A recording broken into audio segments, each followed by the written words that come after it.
che bai ule tun tu ma hian Mizoram University Nuaya UG undergraduate syllabus geography subject a remote sensing and GIS practical unsupervised classification the exercise nun ber a hi kan soi do na ta hianin unsupervised classification tutorial masalama kan soi to asu image classification kan ti chuan sorting pixel khani mai ta an digital numbers a zira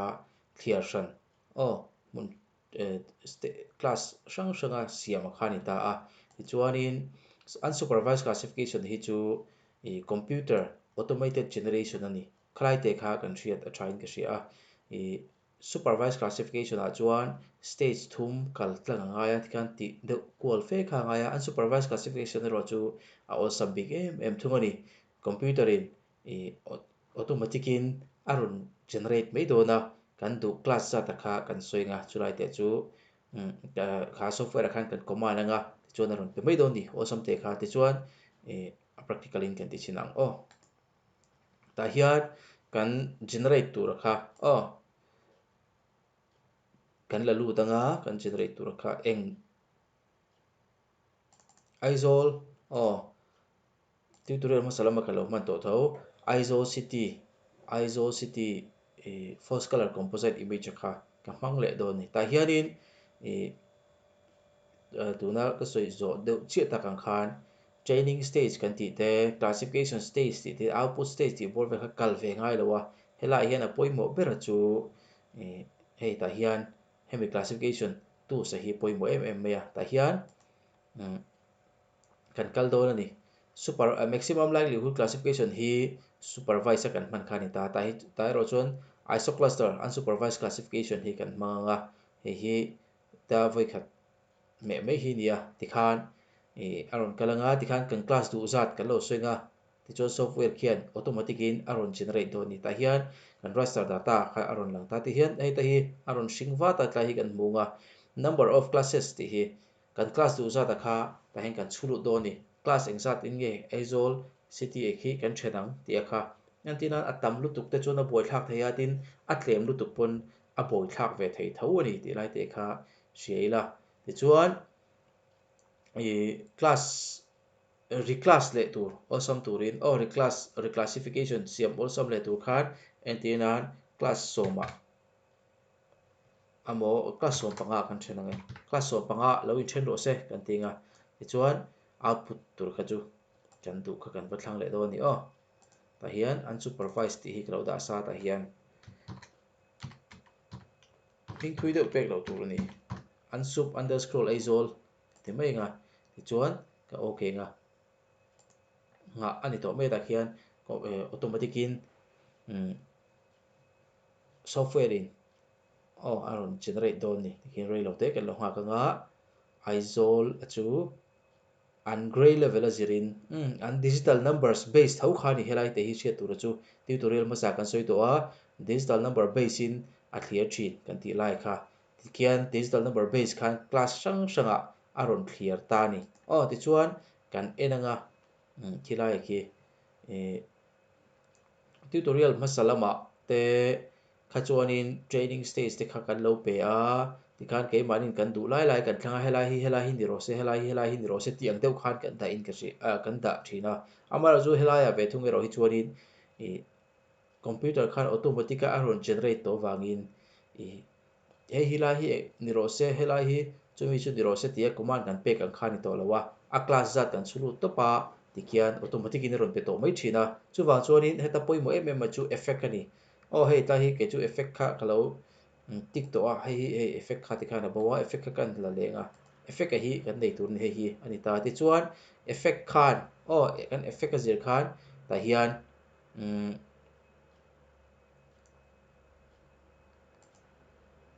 an sup ti khe ta hian kan thlak anga hei swipe a awm ta swipe hmang hian kan swipe chin do ni khilai ki enge ni ti kha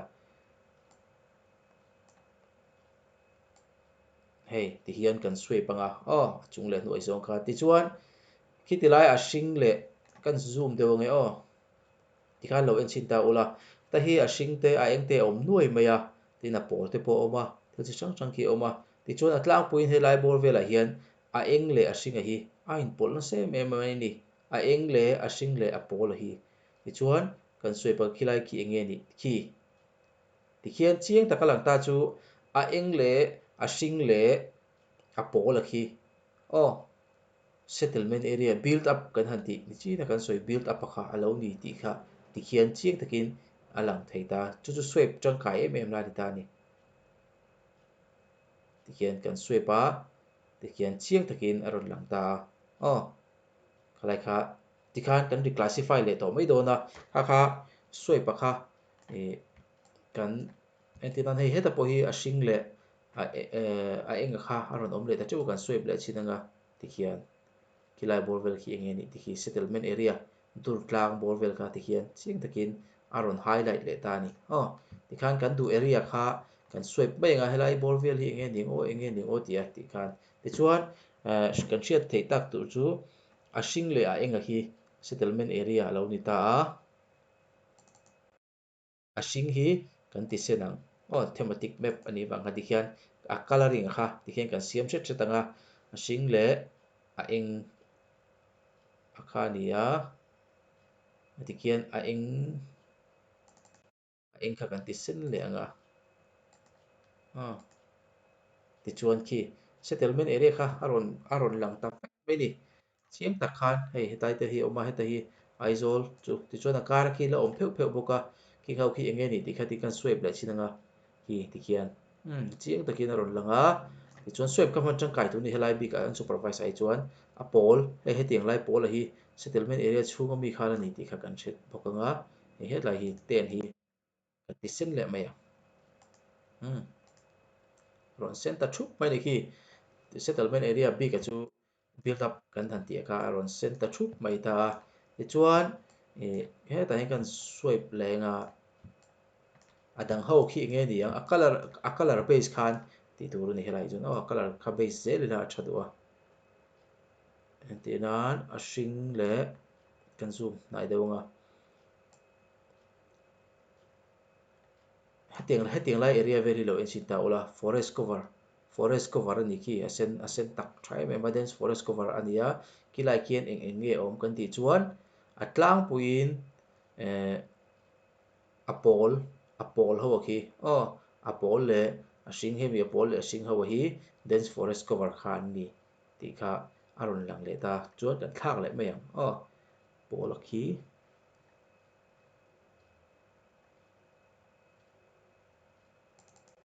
a hring takin kan thlak ang ti lo in thlak ta chuan a pawl le enge kan ti kha a hring ani maw a hring tawh sa 13 a hring tak tho kan thlak anga ti chuan rawng khat alo ni ta ni ti chuan ti khian dense forest cover awm ang vel chu aron chiang le ta ti chuan open forest a kha kan en le chinanga kan swipe anga ti khian lo en chin tai la open forest bor vela chu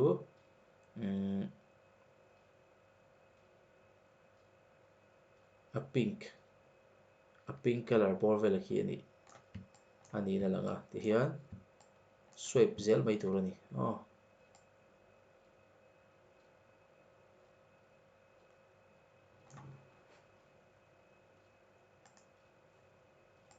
hi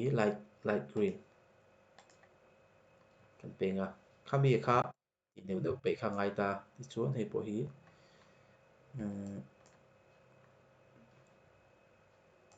light green a pek thei a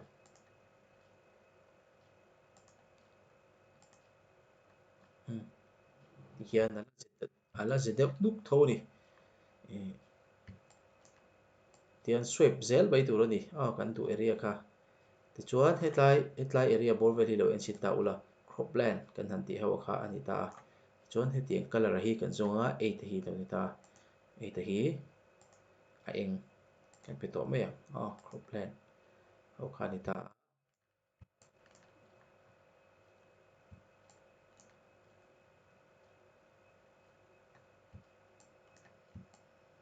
chuan color hrang hrang dang ho khi eng nge kha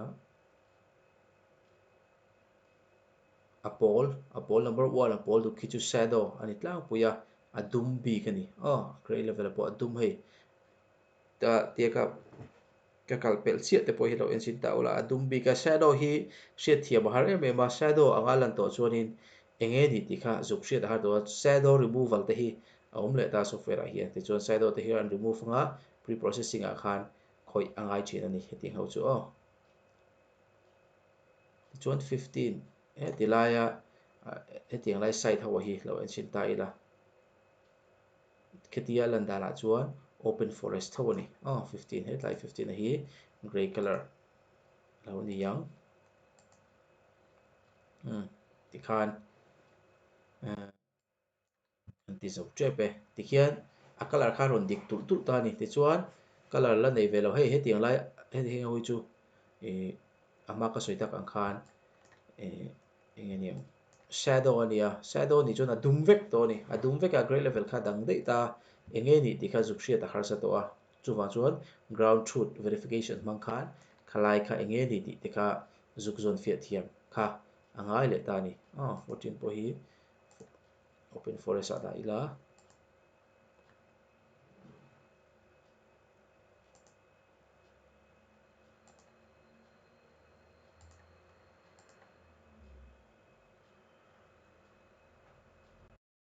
ti chuan ti khian a lang deuh ta do a lang deuh ta thuk mai a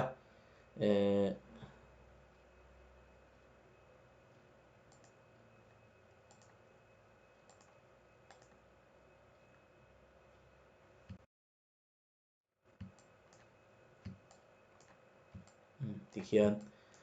aizawl bik chu ti khian a lang a sen ho zong a hi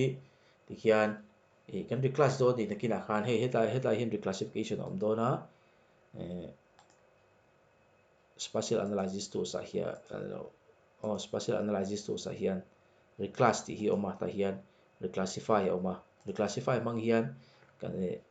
kha thila kha kan reclass the ni and input raster kha kan da lu tanga an sub a value nge kan reclass do na account nge ni anga ti kha a value kha lo ni ta ti chuan chumi le chumi inkar chu hei 1 atanga 4 chu value danga alo ta ti khan classify hi ati thei ta ni reclass an ti chu a reclass le vek thei ta reclass ke lo po hian ming sang sang kha ni china kan han soi ho ming sang etina set build up area kan han ti te dense forest kan ti te open forest kan ti te cropland kan han ti te tin hei hetalang chiang ta boka chu a sen du ka hi hemi hetiang color hi lo in mu chuan a then lai hian a ron ranga heng ho hi barren rocky area kan han ti tutorial masa kan soi a ukin kan da dei nge khatiang ho tlang panga forest vegetation ina a cover that bu mal lo mun ang chi tam taka kha a om ve le tho ta ni chuan king ho ki hei tunami a pol wala hi chu ground truthing khatinga ya settlement area po ni theia tin settlement area lo po alo ni thei tu nai chu sen ang he kan da ve le chin mai nga ti khian hei chiang taka chu hetlai a om chuan khating kha settlement area chu chianga mar so hei tinga om hi settlement area ni le tabi lo ni shadow kha na ti boi ta tlat ta chu fa chu shadow kha chu du le color dang do kha kan pele mai chin nge ti khian king ho ki shadow a chiang lo ania a chiang lo a chidanga enangai ti na ni ta ni ti chuan khang ho kha unsupervised classification ale ati dan sang le a swap effect kan han ti hei hi man changkai em tur ani unsupervised classification a chuan tin supervised classification a po hei hi a final nan khan changkai em ani ti kha kan soitel le du ani ti song kha ani kalome